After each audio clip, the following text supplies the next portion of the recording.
Black Loyalist Heritage Center. Got a fancy crest there. This is an actual proper museum, but it is in a very, very beautiful small little hamlet.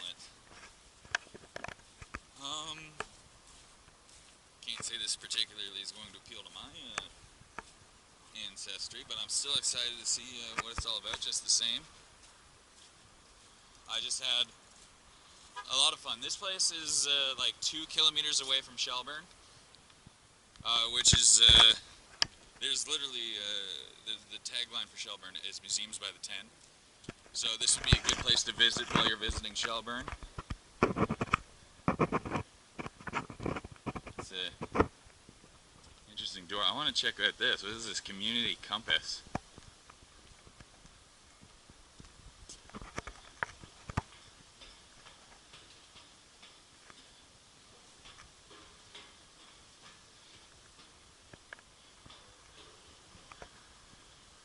Is it a giant compass, or what is this?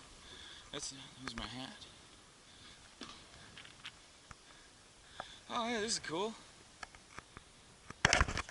Alright, so where are we? Shelburne area, so I'm around here.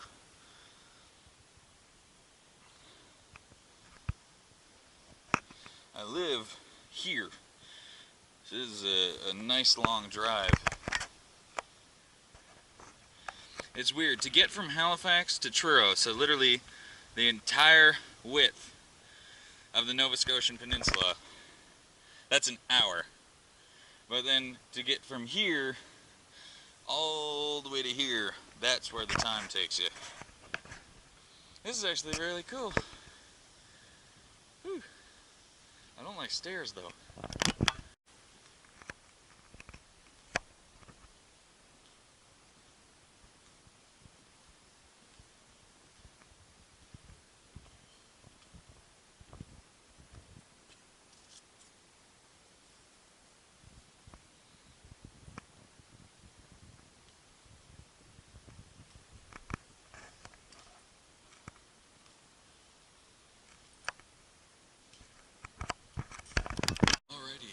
Again, as always, this is a real museum, so there's people here, so I am going to be a little quieter. I hope you guys can still hear me.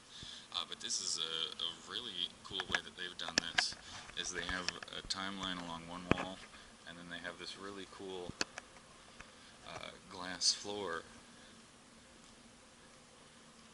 so that you can see this as well. This is really cool, and they just explained to me what everything was. They have the Book of Negroes, which apparently was a movie and a book, but like all these screens are touch screens, and apparently on these little computers here, you can actually design a quilt. Let's make a quilt.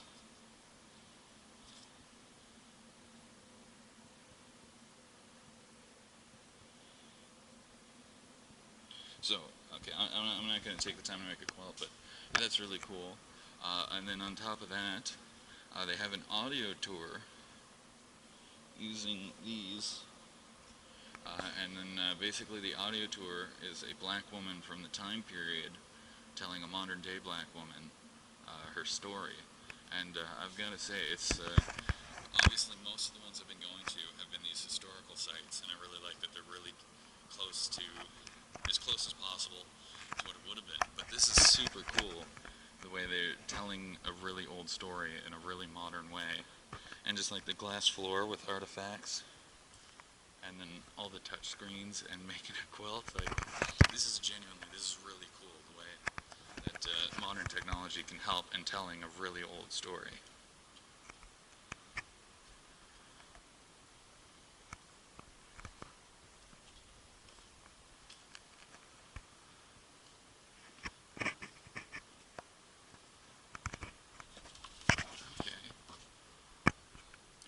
These are binoculars. Sorry if you guys are just totally seeing card right now. Oh wow, that's really cool.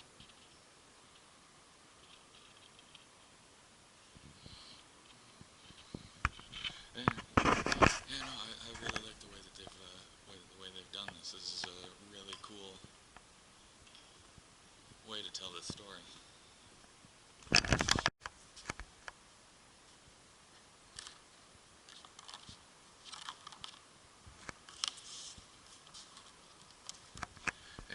definitely a lot of history here.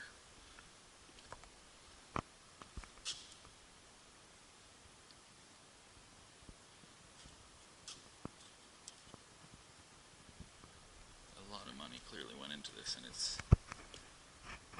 really shows. This is really well done, really cool.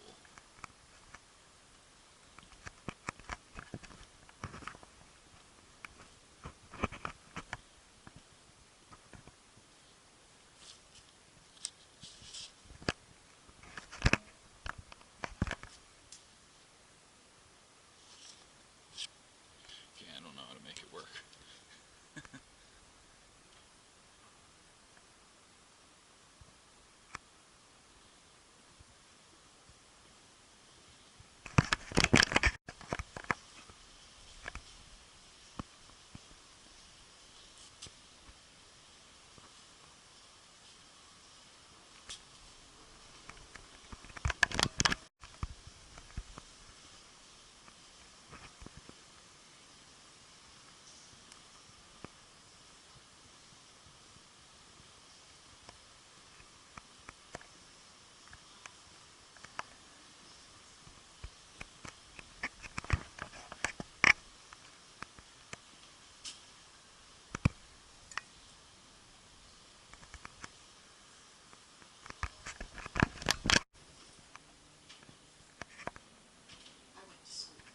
Oh, really? Yeah, I'm old. Well, you certainly don't look it. I went to school here and I went to church there. And because I always said I'm homegrown because I'm the only one. It's cool to really be that ingrained with the history of an area. I'll let you have at it. All right, thank you very much. Perfect, thank you. Alrighty, so here we have an old schoolhouse that was, I didn't catch when it was open, but it closed in the 1960s. Security cameras. But it's actually really cool. The guide that I have that works at the museum is actually a descendant of the original black families that lived here. So it's really cool to have. Really like the shingles. That's actually real shingle. The roof on this house is better than mine. So it's really cool to have somebody who actually has such a significant tie to it, being the one that's guiding you around.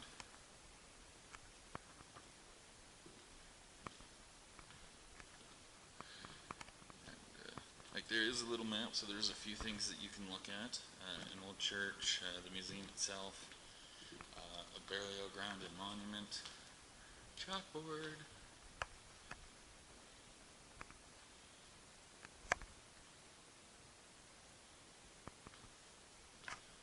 No, this is actually really cool. It's great to see people that really cling to their heritage and keep it alive.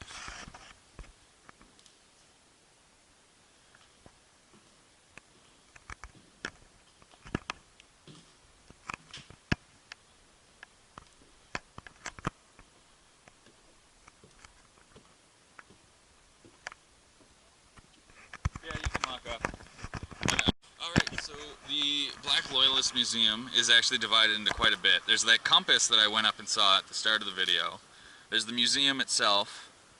And then there's the schoolhouse here, which is the original schoolhouse. They also have a church, which I will go to see afterwards, but then there's a really beautiful looking trail to walk up and see a pit house, which is what I'm going to do next. But definitely, I'm really impressed. The museum was built in 2015, like it was opened in 2015, so it's very new, which you can tell. It's an incredibly modern building. Like, look at this. This is a beautiful little trail. Like just the stones jutting out everywhere. And there's another thing to remember about these heritage sites. Is Uniacke is actually a provincially well-known hiking trail. This is a nice little walk. Ross Farm has a hiking trail. So even if you're just like a hiker and you're thinking of like a really cool place to go for a hike, Ross Farm or Uniacke Estates would be a really great walk. And then when you're done, check out the museum. Here we go. All right, so this is called a pit house, and what happened is when the white people burned out all the black homes, the black people didn't have tools to really build their own homes. Let's make sure there's nobody in here. Yeah.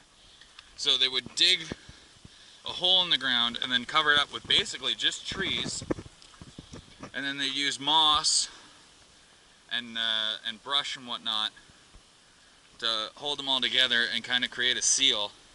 Getting in here is going to be a little difficult for me, but I'm gonna try. Okay.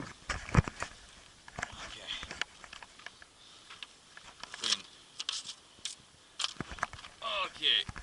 I don't have a flashlight on me. Well, there's looks like a fire pit in there. I'd be able to stand up in there, but I really would struggle to get in there. More for kids, I think. Enter at your own risk. But, I wish I'd brought a flashlight. But yeah, so like I said, a really cool thing about here is that the main guide is a descendant of the families who would have lived in homes like that. Like 7 of her relatives went to the school. She attended the church. She attended the school, actually. So it's really cool to get a tour from somebody who is so ingrained with the history that they're teaching you. It's a genuine part of her life, and definitely it's like I said, it's a really horrible part of history. But it's really cool that they've managed to hold on to it and they can share that story. And something that a lot of people don't really understand. The reason that we need to remember the really horrible things in history is so that they don't happen again. History is doomed to repeat itself. If we just ignore the horrors of our past, the bad things that we've done, we don't have an incentive not to do them again.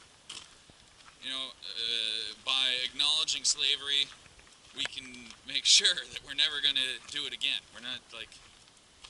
It's a part of history that we can look back on and be like, well, yeah, it was a different time. It wasn't a very good time. But, no, we do still need to remember it.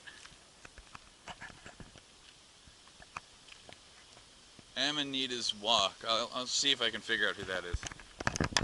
Here we go. And to be honest, it's actually a little impressive that I'm this far into this project and this is the first church I'm going to. Because usually the historic buildings that last the longest are churches. I don't believe there's a service going on, but in the event that there is, this video likely will be cut short. And again, I apologize if you have trouble hearing me, but respecting the people around me is the most important part.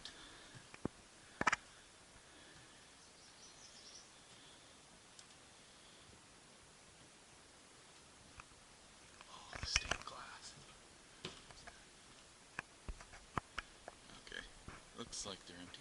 Alright. Oh, the stained glass is... Ooh! Echo. I just... one of the things I love most about churches is the stained glass. And just...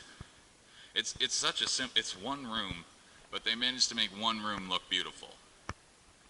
And I haven't attended church in a very long time, but I don't know, there's a sense of community in religion that you just don't get outside of it.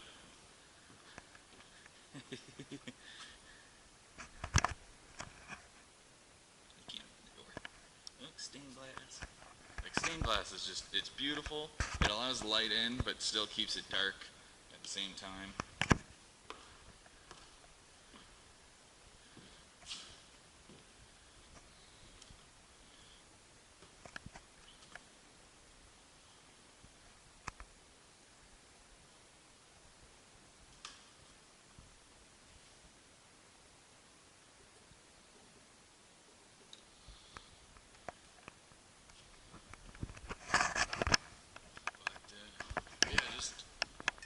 It's such a simple building, and yet they're still very attractive to look at buildings.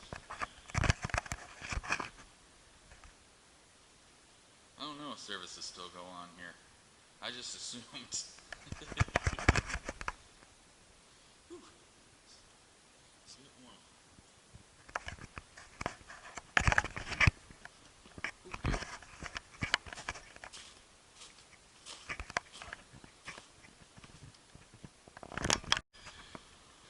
But yeah, so the exhibits themselves aren't necessarily the biggest, but you could definitely spend a little time here.